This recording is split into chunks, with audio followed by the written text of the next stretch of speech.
Essa notícia foi publicada no site do STJ no dia 9 de março deste ano, que é quando ocorreu o julgamento, né? Que é o tema 1113 do Sistema de Recursos Repetitivos, né? Então, disse lá no site do STJ, a base de cálculo do ITBI é o valor do imóvel transmitido em condições normais de mercado, define a primeira seção.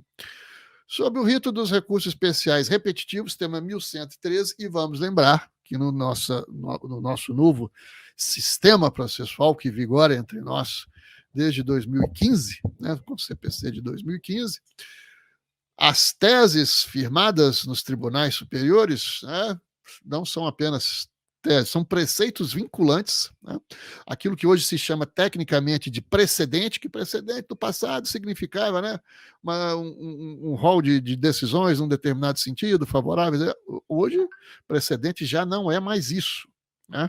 Precedente hoje significa, né, um preceito de caráter vinculante, firmado por tribunal superior, na sistemática dos recursos repetitivos no STJ ou da repercussão geral no Supremo Tribunal Federal, né? Artigo 937 do CPC 2015.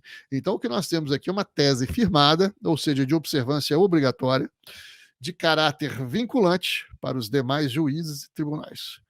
Então, sob o rito dos recursos especiais repetitivos, tese firmada no tema 1113, a primeira sessão do STJ estabeleceu 3 teses relativas ao cálculo do imposto do ITBI nas operações de compra e venda, né? Então está aí a tese firmada. A tese firmada é essa, tema repetitivo 1113 no STJ, com o acórdão publicado lá em março. Na verdade, é uma tese que se desdobra em 3, né? Primeira delas, a base de cálculo do ITBI é o valor do imóvel transmitido em condições normais de mercado. Porque que normalmente os municípios sempre fizeram, né? Não consideraram o valor real da negociação, o valor real do contrato de compra e venda. E por quê? Porque no passado houve muita fraude, houve muita situação em que o imóvel era negociado por um determinado valor, mas as partes declaravam um valor bem menor para fins de ITBI, né, com o objetivo, assim, de, entre aspas, economizar o tributo. Então, os municípios foram percebendo isso e, ao invés de valorizar, digamos, de prestigiar o valor real da operação, a linguagem que a gente usa, por exemplo, para o ICMS, né, ao invés de prestigiar o valor real da operação, começaram a criar certas pautas de valores, certas plantas de presunção fiscal, etc., que tem por base o IPTU do município, mais alguns elementos colhidos aí do mercado, né, da verificação do mercado, e foram estabelecendo presunções que se tornaram um tanto diabólicas, né? Presunções que, na verdade, ou seja, se no passado havia aquele problema do ITBI, o problema da escritura, para um valor mais baixo do que o valor real da operação, nos tempos atuais nós chegamos ao ponto inverso, nós chegamos ao extremo oposto, que é a presunção ser bem maior do que o valor de mercado, o que também não é justo para os contribuintes. Então, a questão foi ao STJ, ficando estabelecido nessa primeira tese, de que a base de cálculo do ITBI é o valor venal do imóvel transmitido em condições normais de mercado, não estando vinculada à base de cálculo do IPTU. O que o tribunal está dizendo? Que ITBI tem nada a ver com IPTU. O que o IPTU veio meter o bedelho aqui? O que IPTU veio dar pitaco aqui? Tem nada a ver uma coisa com a outra. IPTU é sobre propriedade, ITBI é sobre transmissão, né, imobiliária. Então, uma coisa não tem nada a ver com a outra. Então, diz aqui o STJ que o IPTU nem sequer pode ser utilizada como piso de tributação, como piso, como um início de cálculo, né, como um início de aferição da base de cálculo, né. A linha B da tese firmada, tese firmada, portanto, de caráter vinculante para os demais juízes e tribunais, artigo 937, CPC do 2015. O valor da transação declarado pelo contribuinte goza da presunção de que é condizente com o valor de mercado, que somente pode ser afastada pelo fisco mediante regular instauração de processo administrativo, artigo 148 do Código Tributário Nacional. Cai por terra, nesse aspecto, nesse contexto, a velha e surrada ideia, que aliás já está superada no mundo inteiro, só no Brasil é que os juízes ainda dão algum valor a ela, né?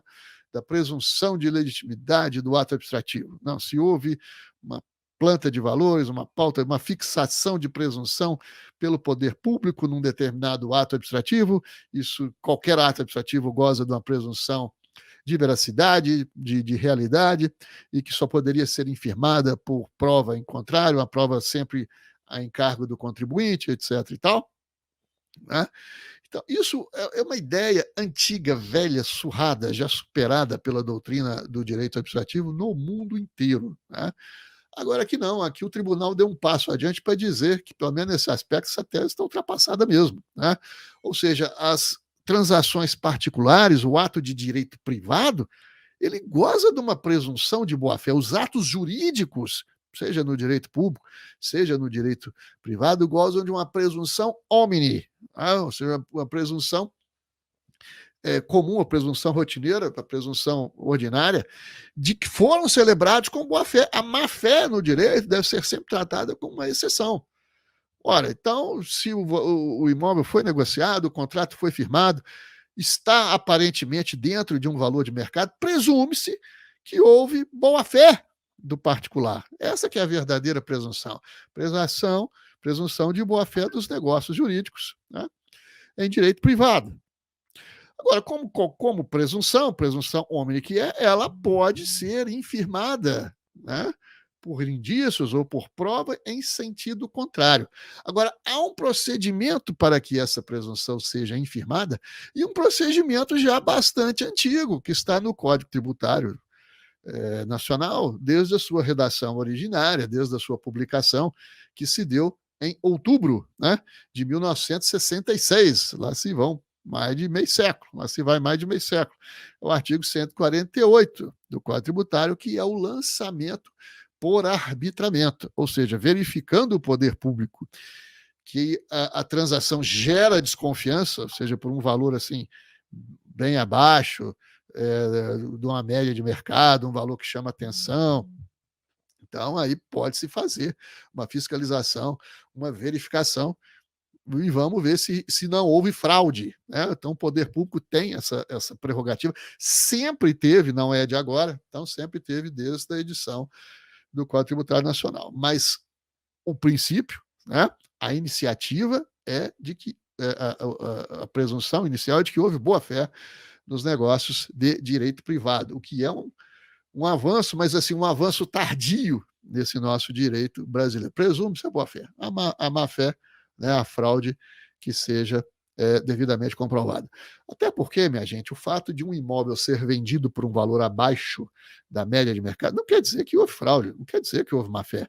Né? De repente o imóvel vale R$1 milhão, mas se eu estou aqui precisando de dinheiro, necessitado aqui, não há fraude alguma, ou seja, não há nenhum ato ilícito em vendê-lo por R$500 mil, em vendê-lo por 500 mil, né, se estamos aqui precisando de dinheiro. E vamos pagar ITBI sobre uma base superior a R$1 milhão, quer dizer, vale R$1 milhão, vendi por 500 mil, mas vou pagar ITBI sobre R$1,5 milhão. Não, isso não é justo, isso não é correto. Então, em boa hora, veio o STJ corrigir essa distorção.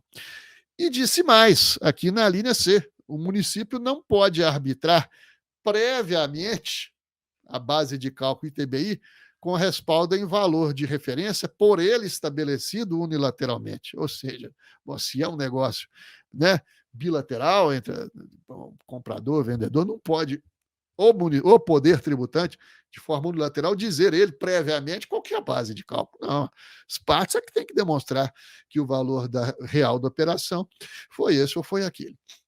Então, esta é a tese